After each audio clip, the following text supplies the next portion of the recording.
Now that the gooning session is over, what a way to start the video. Over Dana White's announcements. We're going to break them down. We're going to go through the crazy announcements that Dana White has made.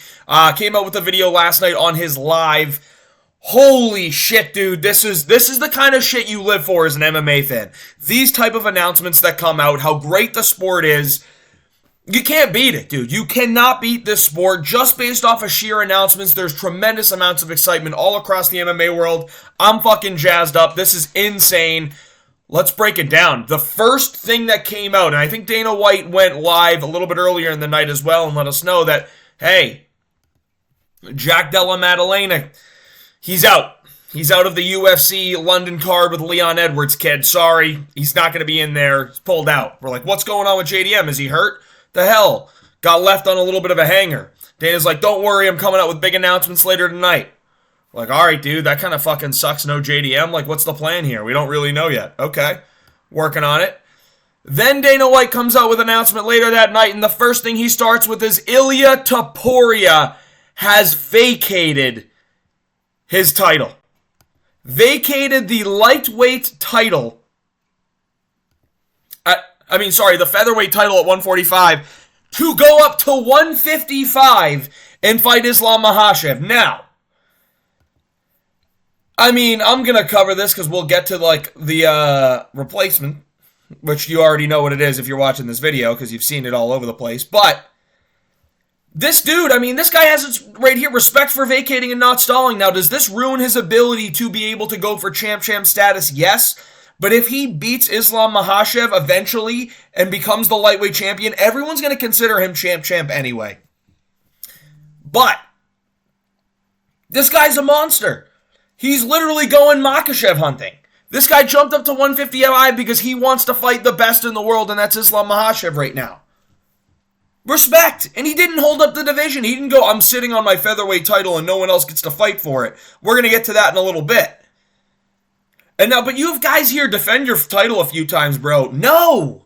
Against who? Volk in a rematch, and then Lopes, and then Evloev? He's going to kill those guys. We don't want to see it. Real fans want to see the best fight available. And that's Ilia versus Islam, which, again, we'll get to in a second. But, this is amazing.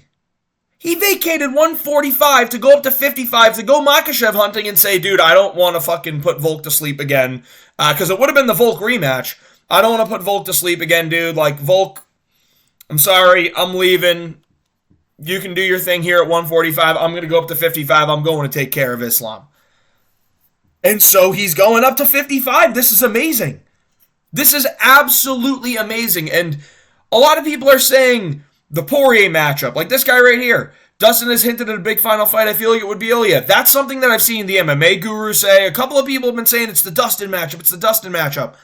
Listen, as great as that fight would be, I wholeheartedly expect Ilia to put him out cold. I get that Poirier's boxing's amazing. Poirier is also 35. And the punchers he's faced are not the biggest power punchers, where Ilia is the biggest power puncher. I know what everyone's saying. Well, what, 55? It's a little bit different. Well, he did fucking stone Jai Herbert out. The punch that he landed on Volk would have put out literally any 55er, any 170 pounder. Maybe not Drinkus, but it would have put anyone else out. Maybe not Vettori, but it would have put people out at 50. It would have put Robert Whittaker out at 85, I can tell you that. Izzy would have went to sleep. But the Dustin fight is, while it's a great fight and Dustin's a great boxer and it would be a barn burner, it's going to be Dustin's last fight. Do we want to send him off in a body bag in his last fight? I don't want to see that. I don't. Now I get it. If Dustin wins, it's a great legacy win for him. Huge moment. If Topuria wins, wow, he adds another name to his resume. Now he gets the Islam Makhachev fight. But my fear is that if we do this Dustin fight, we're missing out on the Islam Makhachev fight. And this is what's getting rumored right here, my buddy MMA Addict. If you're watching, love you so much. You're doing great things. Got reposted by ESPN MMA recently. Awesome work. International Fight Week is what this is being looked at for right now. Now, it's not confirmed, obviously. But this is what it's being looked at by the UFC. It's being targeted. And this is all off of speculative rumors. Nothing's solidly confirmed until Dana comes out and says it. We know that for a fact. But this is the biggest fight you can make that's not Jones versus Aspinall. And I would even say with all the hype going on right now, this might be the biggest fight you can make because fuck John Jones, honestly, dude. Sick of this guy making everyone wait so long all the time. Islam Makhachev versus Ilia Topuria is the most massive fight you can make in the UFC. I'm going to say it, dude. It's the biggest fight you can make in the UFC right now.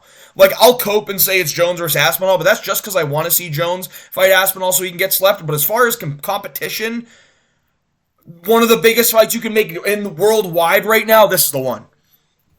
And if you don't make this fight, I have a fear that Islam Makhachev will move to 170 pounds. And if he moves to 170 pounds and fights the current champ, who we're going to get to with that fight being announced in a second, who I think the challenger in that fight, if you already know, I think the challenger is going to take down the champion, so that would make Belal no longer the champion. Islam Makhachev will go up to fight for the welterweight title at that point. And then we're going to miss out on Ilia versus Islam. So I don't want to miss out on the fight that we want to see right now. Also, what if Poirier somehow finds a way to beat Topuria? Then we lose another massive super fight. And it's like, dude, why are we losing super fights when we can have one right now? I'm yelling so much I need water. But like, I'm appalled. This is the fight that needs to be made. I don't get how everyone's not loving this. I get that people are scared that Ilia might sleep Islam. I honestly think I'm picking Ilia, but like, Islam Makhachev's the best competition for Ilia Topuria and vice versa. Why don't you want to see the best fight? I get it. You have to act if you're from fucking LA and your name's a certain thing and whatever. You have to say we're built different even though you're not from fucking Dagestan. You're from anywhere else in the world. Like, dude, why don't we want to see the best fights ever? If Islam Makhachev beats Ilia Topuria, you have no idea what that does for his legacy, dude. It is immense. That puts him in the DJ, GSP, John Jones conversation for GOAT status. It does. Makes him surpass everyone else. Now, if you went to my GOAT list, he's already number 4 all time for me. But if with a win over Ilia, and then if he goes up to 170, he gets another win, dude, I honestly put him above DJ. I might put him above Jones. I might. Because he's natty, for all we know. But like, dude, this is the fight that we need to see. Let's not halt it with a Poirier fight. Let's make this one happen. International Fight Week. It's the biggest fight you can make. And this, if they start talking shit in the build-up, which I know Ilia will, Ilia loves talking shit, and Islam Makhachev doesn't let you talk shit without giving it back. They'll yap at each other. They'll talk shit. It'll be a massive fight, and this could draw insane pay-per-views. Imagine if you did Ilia Topuria versus Islam Makhachev for the lightweight title at International Fight Week, co-main event. Charles Oliveira, or honestly, you do co-main event. You do like a Alexandre Pantoja title defense, or Alexandre Pantoja versus Merab. He's going up in weight there too. And then you have Charles versus Max Holloway for the BMF belt, and then you stack the card. Like, that will be the highest selling pay-per-view of all time. It'll beat McGregor Khabib. It will. I'm telling you it will. Insane. Insane. And if Ilia wins, dude, he's rocking it up on the all-time list too. He's going to become, he's taking his bid for GOAT status like he genuinely is. So I'm looking at this. Dude, Islam Makhachev has a chance to become the GOAT if he beats Ilia and then continues to do his thing for like 2 or 3 more fights. Ilia also has a chance to become the GOAT. This is literally a GOAT status fight. Make this one happen. International Fight Week. Sick news. Ilia vacates, goes up to 155. He's Makhachev hunting. The DP fight would be fun. I don't want to see it. I want to see Makhachev versus Topuria. I want to see Makhachev versus Topuria. We all deserve it as fans. Now, one of the things that I will say, I feel bad for Max Holloway. Because he just fully commits to going up to 155 pounds. He's like, damn, bro, I can't. Just got knocked out by the champ. Got knocked out for the first time in her career by the champ at 145. Like, I'm going to go up to 55, make my new legacy there. He might have a chance against, he would make a fight with Islam, I think, competitive. He would think he beats everyone else not named Islam in the division. Maybe not Arman, we'd see, but there's some fun fights for him up there. He can build a whole new legacy, and what happens? The guy that just knocked him out chases him up to 155 pounds. I feel bad. That's what no one's talking about. Is like, I kind of feel bad for Max Holloway in this situation. He's going up to 55, and then Ilia just fucking follows. All right, no title shot for Max anytime soon. So Max versus, poor Max, Ilia versus Makhachev. The reason being, if JDM, who just got announced for 315, beats Belal Muhammad, which I believe he will, then Islam Makhachev's going up to fight JDM.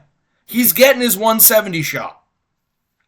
People are calling for it already, but the only thing that stopped him is the Belal Muhammad thing.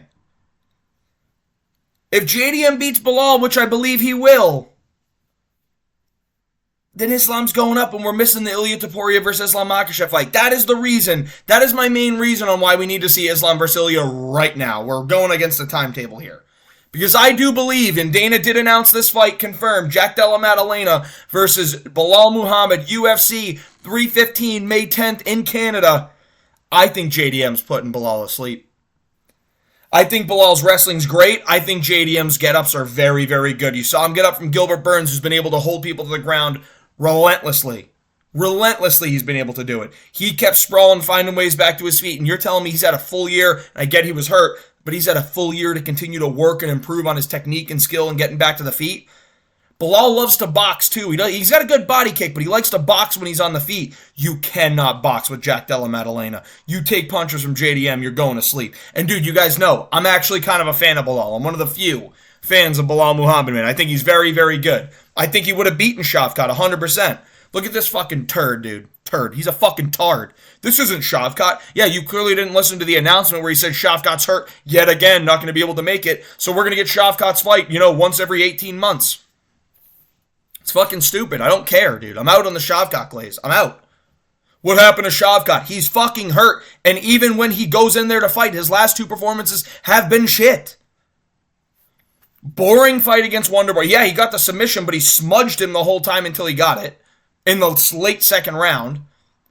And then he went to a decision with Ian Gary where he lost 2 rounds and had to smudge Ian Gary to be successful.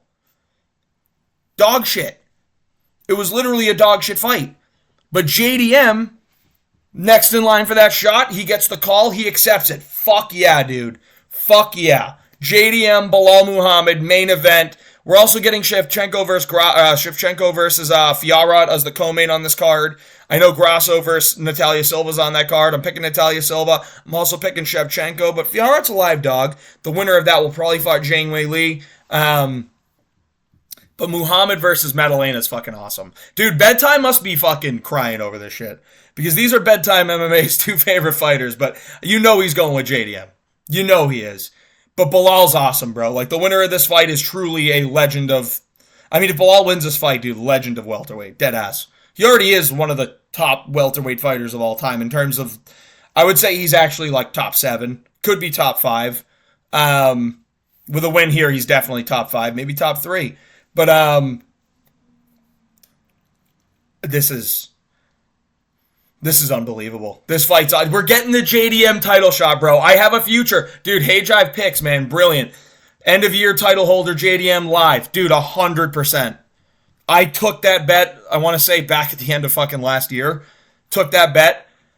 Dude, it's looking great. It is looking great because if he beats Belal, you're damn sure he's going to beat the shit out of Shavkat, dude. What's Shavkat going to do? Hold him against the cage? JDM's too strong. He'll land a ton of great body shots, gassing Shavkat out, and he'll start landing his boxing combinations. That's where I think JDM's going to win this fight. I think there are going to be moments where Belal wants to box, and Belal is one of the best game planners in the UFC, period. It's DDP, it's Belal. Those are the 2 guys that are at the top right now for me. Islam Makhachev is one of those guys. There's some great game planners in the UFC. Belal is one of the best. So I expect him to have the right kind of game plan, but I can see moments where if the wrestling isn't working to its fullest extent, now he might be able to stall out JDM at moments, but if he starts to stand and box with him for a minute, JDM's going to find the body shot, the head shot, and if JDM's landed to the body like he does, those takedowns are going to get harder and harder to go on because the gas tank is going to singe and singe and singe. This is an awesome fight. So happy the UFC booked it. JDM's getting his title shot. If he loses, I'm going to be very sad. Because then it's going to be like, oh, JDM fucking lost. Now he's going to have to go beat Leon, Shavkat, and Sean Brady to get back to the title. Hopefully it's not like that. He's doing the UFC a favor, stepping up to take this fight. And they're doing him a favor, giving him a title shot. Don't act like I don't know that. But they may help him out a little bit here. They helped Yair out. So maybe they'll be able to help out JDM here, but this is a sick fight. I'm going JDM to win by KO in probably round 2. Think he's going to be able to find the shot to the body and then end up landing upstairs to knock out Belal and get a TKO. Also, if it's close and it goes to a decision, the UFC... Listen, man, I don't like them doing Belal dirty, but the UFC would rather give it to JDM than they would Belal. So I'm going to go with Jack Della Maddalena to win this fight by knockout, though. Now, Jack Della Maddalena is fighting for the title. He's out of his fight with Leon Edwards. Now we found out why he's out of his fight. What does that mean for Leon? JDM's being replaced by Sean Brady. This sucks for Leon. I'm going to be real. Now, I think that I saw Guru start to say, actually, I think this is better for Leon than Jack Della Maddalena. Maybe because he's not going to get knocked out, but I don't think it makes it any easier. I think he's going to be in a realm where he's going to have to defend wrestling yet again for like the 4th fight in a row, and this might be one of those ones where he's like, dude, do I even want to keep fighting if I'm going to fight these guys that are shooting at my legs the whole time? And the thing is, it's not like Leon's like this crazy volume guy where he's going to be able to out-damage Sean Brady, because Sean Brady is going to out-control him for most of this fight. Leon's not going to be able to get enough offense off to win a decision. That's kind of what happens with Belal here, is Leon didn't land enough shots to out-damage the rounds. Belal was able to control and grapple and then outbox and push Leon against the back of the fence. I think Brady can kind of push Leon against the fence and land some shots, yeah, but I think he's very, very smart as well, and I think he's going to be able to get to the hips and just drag Leon into deep waters. I think Sean Brady's got pretty decent cardio as well. And I've said this about Leon for his entire career. He's fucking breakable. You can break him. You can. And I think he's going to get broken here again. Maybe a late finish. I can see him actually getting finished this time, submitted. I can see a Sean Brady submission coming in this fight. Don't be shocked if you see like a Sean Brady Kimura or a Sean Brady armbar. Something with the limbs. I don't know that he'll get the choke, but something with the limbs. I can see him I'm going to go with a Sean Brady Kimura submission here, dude. I really think that that's what we're going to see happen here. But this is a good fight also. Very important for the welterweight division, number 1 versus number 5. If Sean Brady wins, beats Leon Edwards, then it's like we got Sean Brady ready for in title contention. Then you're going to have Buckley versus Usman probably happen. Ian Gary versus Colby should be what's happening. Like, the welterweight division is moving, and I love to see it. Now we're going to move on. We're going back to, okay, now all this stemmed from, like, Ilia going up in weight, right? Going up in weight to 155. Let's recap that. JDM out of his fight with Leon Edwards. Now Sean Brady steps in because JDM is fighting versus Belal for the title. Ilia Topuria vacates the 145 belt to go up to 155 to go Makhachev hunting. So what does that mean for the 145 belt? Volk is going to be champ again, baby. I'm so happy about this because I know Volk was getting slept by Ilia. But I also know Volk is about to masterclass Diego Lopes, and I like Diego Lopes a lot. You know me, guys. If you've been watching the channel, you know I'm a Lopes fan. But I'm a Volk fan first. I'm a Volk fan more, bro. And I think Volk is going to take Lopes to school, honestly. I think that Lopes is very beatable. I think that if Loyev could possibly win a rematch against him, I know that Ilia would put him to sleep. I just think there are moments in which Diego Lopes is super beatable. I think he's got a little bit of a cardio problem. Haven't seen him in a 5-round fight yet. And yes, he's a nasty finisher, but his only chance is to catch Volk early and often and knock him out cold. I don't think he's going to be able to do that. I think Volk's chin is going to be refreshed after a year off, and I think he's going to be the hardest to hit that we have ever seen. I do. And what's Diego Lopes going to do? Grapple? You're not submitting Volk. If Ortega didn't do it in those 2 chokes, which were completely cinched in from Brian Ortega, one of the best submission specialists the UFC has, you're not choking him out. So I don't see Lopes getting a submission here, unless it's maybe an armbar, but I can see Volk being super flexible and getting out of those positions too. You're not getting Volk with a leg lock.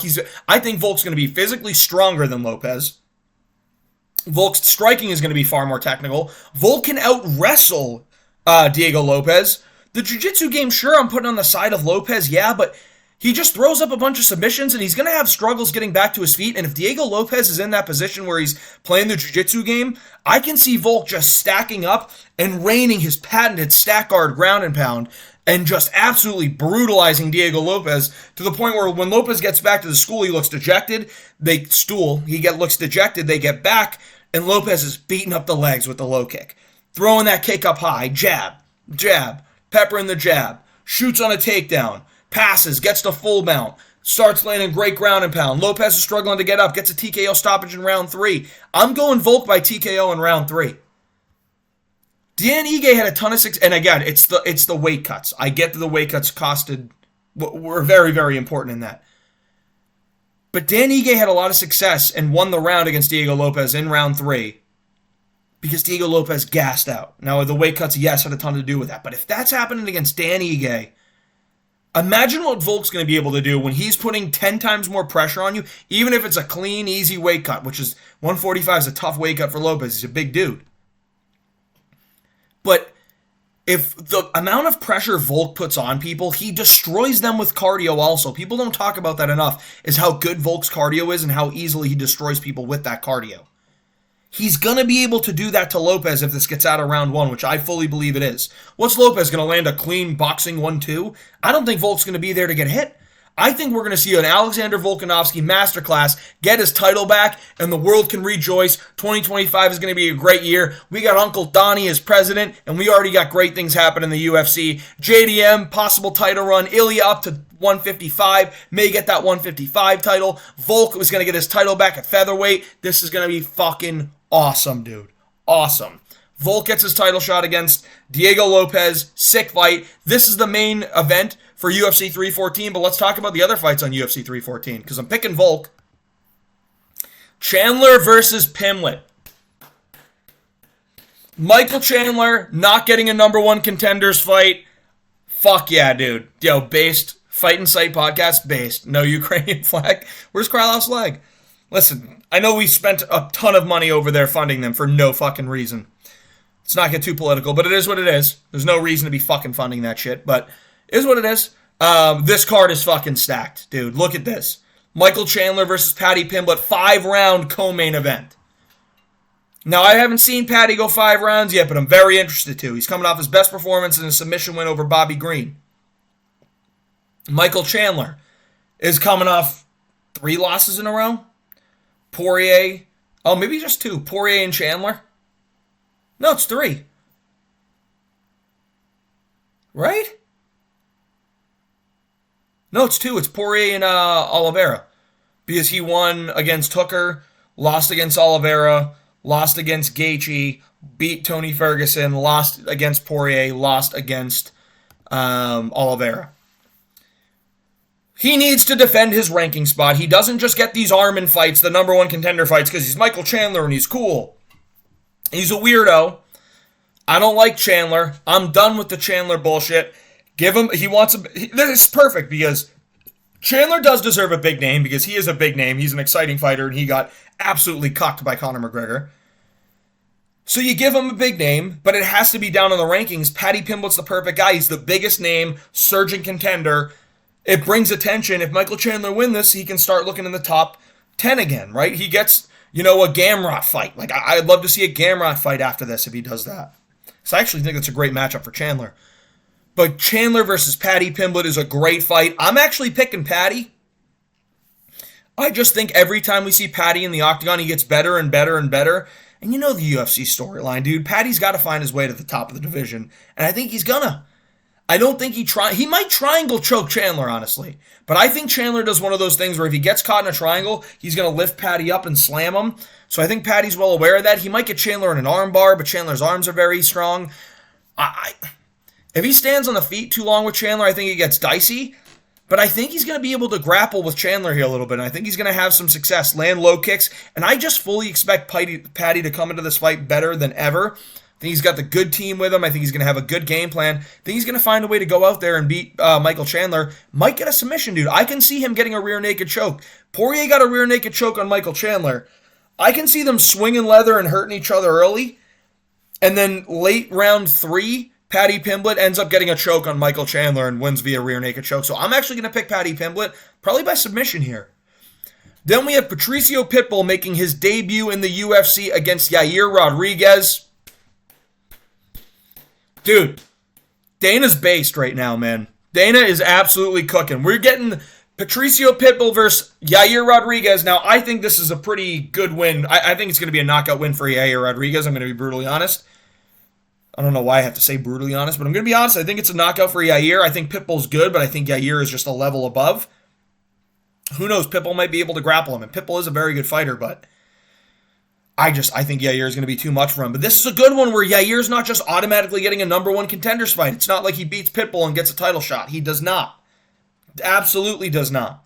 Because you're going to have Evloyev getting ready for that title shot coming up. And Arnold Allen's one. So if you have Yair beat Pitbull, then you do Yair versus Arnold Allen, then he can start to look at that title shot. But I think Yair versus Pitbull's a great fight because now Yair isn't just getting his #1 contenders fight. He's defending his rankings position. And it's against a highly touted guy in Patricio Pitbull. This is a great fight. Yair Rodriguez Pitbull's a great fight, especially for that fucking debut. That's so good. Then you got Jeff Neal versus Carlos Prates. Now,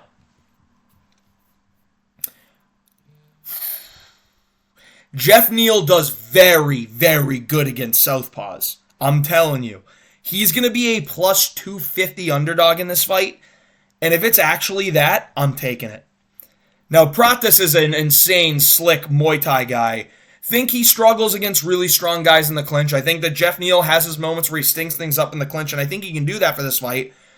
I also think Carlos Prates is hittable, and Jeff Neal hits like a fucking brick shithouse. His boxing's better than Carlos Prates, but Carlos Prates' Muay Thai is insane. I don't know who I'm picking for this fight yet, so don't expect a prediction right now. We got time for that. But Jeff Neal versus Carlos Prates is a banger. Look at this fucking card, bro. Rankings all around. Pitbull would be ranked. I'm convinced Pitbull would be ranked in featherweight. Rankings all around, bro. Just outside the rankings here. Like, this is a great fight. Great fight card. And then you finish it off with Krylov versus Reyes. I'm actually thinking I'm picking Reyes. I know Krylov's dangerous, and I know he can put Dominic Reyes to sleep, but I think that Rinrus is going to play a massive factor here, and I like the gas that Dominic Reyes goes into these fights with. He's been aggressive recently. He's on a win streak now. He's confident. I like the mentality of Dom Reyes here. So Nikita Krylov, Dom Reyes is a sick fight. Dan Ige versus Sean Woodson. Sean Woodson's getting a shot at a higher ranked guy. One of these fights where if he wins, and he wins with spectacular fashion, they might just put a 15 number next to his name. But if Dan Ige wins, this is the kind of opponent that Dan Ige tends to beat, where it's, just outside the rankings. Anyone that's below him, he beats. Anyone that's above him, he loses to. So this is a good matched fight. Yan Xiaonan and Verna Jandiroba. Now, listen, we don't usually get that excited for this, but Yan Xiaonan fights are usually pretty good. Verna Jandiroba is a very talented prospect. The winner of this is going to get a fight against, I don't know, dude, they might make this for they should make this for an interim strawweight belt, because what is it, like, if Verna Jandiroba wins, she's going to sit out and she's going to wait for Zhang Weili, which makes sense. If Yan Xiaonan wins, she's going to sit out and wait for Zhang Weili, which kind of makes sense. So regardless of who wins this fight, they're going to be sitting out for a while for the Weili thing to get going, but they may end up doing a loser of this versus Tatiana Suarez, and the winner just kind of waits for Zhang Weili or just gets crowned an interim champ or some shit like that. But we also have Jim Miller versus Chase Hooper. Sick fight. And listen, I saw Lucas Tracy say, why are we giving Chase Hooper just the old folks home again? Like, it's time for a step up. As far as I'm concerned, Jim Miller, while he is an old folk, he's a crafty old folk. He's very, very good, and he is a massive step up in competition from who Chase Hooper's fought. So I actually like this matchup. I think Jim Miller is very tricky on the ground.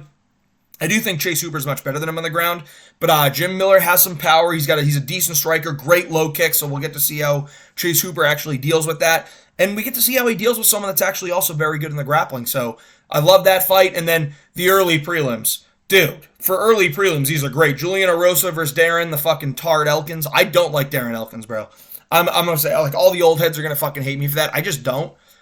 I hate listening to him talk. He sounds like he's a fucking Nate Diaz mumbling idiot, and I get it, it's brain damage, but he just annoys me. He is just one of those guys I look at and I get annoyed with. I think Julian Erosa is going to catch him in a guillotine early. And Julian Erosa is not a guy that kind of breaks as the fight goes on. He's going to be able to throw knees. I think he's going to be able to out-scramble Darren Elkins here as well. I think the limbs are going to be his long limbs are going to help a lot in this fight, especially with the guillotines and because Darren Elkins just shoots takedowns, and they're sloppy and they're ugly, and he can get caught in guillotines and triangles. So that's what I see happening here. I'm probably picking Erosa by decision. I think Nihal and Jacek absolutely starches Rodriguez Dumas in the first round. That's a pretty interesting fight because we're going to get a knockout. I think Suma Derji head kicks Mitch Raposo. Mitch Raposo's all right. Subaderji, I think, is way better than his ranking and his record suggests. He's consistently improved, and I think he's going to be able to land a good head kick there. Alberto Montez, I actually don't know who this is. I'm going to have to do some research, but I remember Roberto Romero is the guy that took the fight against David Onama on short notice and put up one hell of a fight. It was one of the fights of the night, so I got a lot of respect and a lot of praise for Roberto Romero. I think he's an absolute stud, but what fucking announcements, man. These are unbelievably great announcements we got for the UFC. Dana White absolutely cooked. All fans should be excited. This is amazing, dude. What a fucking time to be a UFC fan. If you enjoyed the content, please like and subscribe. I love doing these update videos rather than just prediction videos every fucking week.